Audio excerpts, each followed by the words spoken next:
All right, moving on. We're actually going to get into some actual news and talk about this fucking shitty ass administration is authoritarian trash. It's literally weaponizing the DOJ, and let's just get into this. This is the Daily Mail. Sorry for the ads. They fucking wouldn't let me look at it without fucking ad blocker because, everybody's greedy pieces of crap now. But here we go. Revealed feds had a secret backup plan to arrest Derek Chauvin in court for police brutality if he was cleared of the killing. Pedal bar arrest white ex-cop, and why did you have to say white? Like, there's no. We all know he's fucking white. I'm not even gonna read those little bullet points. Secret Department of Justice plans to arrest Derek Chauvin in court had been cleared of murder and George Floyd have been revealed. So, like, if he was declared innocent by our justice system, and don't get me wrong, he's not innocent, but if he had been declared innocent, they were coming at him anyway. Like, this is ridiculous. So that multiple sources told the Star Tribune federal prosecutors were ready to move in and charge the white ex-cop on federal counts moments after a not guilty verdict on charges of a second third-degree murder and manslaughter for the event of the mistrial. The Department of Justice prosecutors now also plan to bring civil rights violation charges akin to hate crimes of police brutality against Chauvin and the three other cops on duty with him when Floyd was killed. So they're going after them all. The secret plan saw DOJ investigators collaborate with their state counterparts at Minnesota U.S. Attorney's Office to arrange a charge Chauvin by a process called criminal complaint, which does not require a grand jury. They were going to lock this dude up after if he had been found innocent, if he was innocent and was found innocent without a grand jury. That is utter totalitarian garbage, and would have been sped in the process of bringing fresh charges against the former policeman amid fears of not guilty verdict would have been prompted fresh riots. Of course, it would have prompted fresh riots. Ultimately, the backup plan did not have to be used after Chauvin was found guilty of all three counts he faced. He was convicted of the second-degree murder, third-degree murder, and second-degree manslaughter and taken to Minnesota's maximum security prison, Oak Park Heights.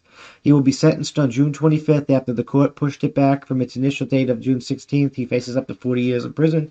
The DOJ is now planning to indict him and the three other cops involved in Floyd's death on civil rights charges, a source told the Tribune. The federal investigation into Floyd's death is separate to the state's case, which led Chauvin's trial to the conviction of last week. He's already been found guilty. Why this is unnecessary waste of money? They're trying to make a political statement. It's been running in a parallel. The feds are not supposed to be used as the political pawn. With federal authorities presenting evidence before a grand jury of 23 citizens who would decide if there's a probable cause to bring charges against the disgraced officer. The three other cops, Jana Krang, Thomas Ling, I can't even pronounce the names, Tao Lau, faced trial together on August 23rd on the state charges of aiding and abetting second-degree murder and manslaughter.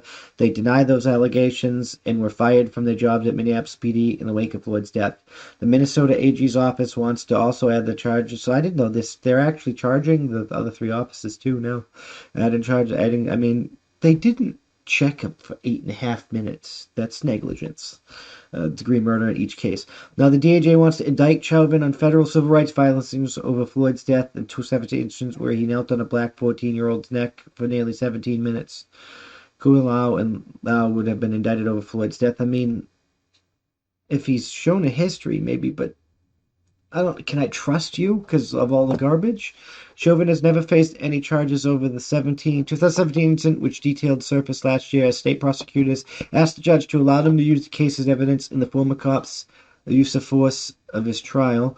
I mean, I don't know why they wouldn't let you use it, but it is what it is. It's like the judge banned prosecution from telling the jurors about the two in courts. Documents prosecutors at body cam showed Chauvin and another officer responding to a domestic assault after a mother said she was assaulted by her teenager son and daughter. The body cam footage was not been released. That is a fucking crime. Immediately should be released. Officers, that's why you have the body cam footage. You should not be able to keep that from us. Period. The officers arrived to find the 14-year-old boy lying on the floor of his bedroom while on his phone. They ordered him to get up, but he was under arrest. When he refused, Chauvin grabbed him and struck the teen in the head with his flashlight multiple times, the court document says. Chauvin then grabbed him by the throat before hitting him against the flashlight. Prosecutors had argued this all occurred less than a minute after the officers first encountered the boy. I'm going to have to say he's showing signs of being an aggressive bag because, like, and I don't really want to be that guy, but if you're not willing to show me the footage, then I have to assume you're hiding something. I mean, I do. Prosecutors had argued this is all good less than a minute after the officers first encountered the boy. Chauvin then applied the neck restraint to the boy, who briefly went unconscious, and then placed him in a prone position with the knee on his back for about 17 minutes, and the paramedics were so same crap without assessing. He held his knee on the boy, who was bleeding from the ear even after he said he was in pain and couldn't breathe, prosecutors said. According to court documents, the boy's mother asked Chauvin 4 separate times to take his knee off her son. On one occasion, she pointed out her son said he couldn't breathe. She also noted that her son was in handcuffs and couldn't do anything in Chauvin at one point, and the mother said Chauvin had hit her son with the flashlight for no reason. Chauvin took his knee off the teenager after the paramedics arrived. The paramedics who assessed the boy briefly while he held down the note, noted that he would likely need stitches for the wound on his ear. The teenager was arrested for domestic assault and obstruction with force. Prosecutors said Chauvin, Jesus fucking Christ, was used regardless of this. It sounds like this fucking fuckery all around this bullshit. We should just maybe, I mean, I guess it already is burning to the ground. It's like, you're a blight on all our houses, Minneapolis. A blight. Floyd, after knelt on the man's neck for more than 9 minutes. It was 8.5 minutes. It wasn't more than 9 minutes. As he begged him to stop saying, I can't breathe, or I'm going to arrest me. As was true with the conduct with 8.5 minutes. So at least get it right. George Floyd Chauvin rapidly escalated to use of force of relatively minor effects, just like with Floyd. Chauvin used an unreasonable amount of force without regard for the need for that level of force and the victim's well-being, prosecutors argued in the court. We all know that. We've been following the trial. But we're going to continue. You can watch that if you want. It's Daily Mail. You can finish reading it if you really choose. If you haven't released the body cam footage, it sounds like you might be violent. I don't know. It's hard to trust this with all the garbage going on. But either way, they shouldn't be using the DOJ to push a political message.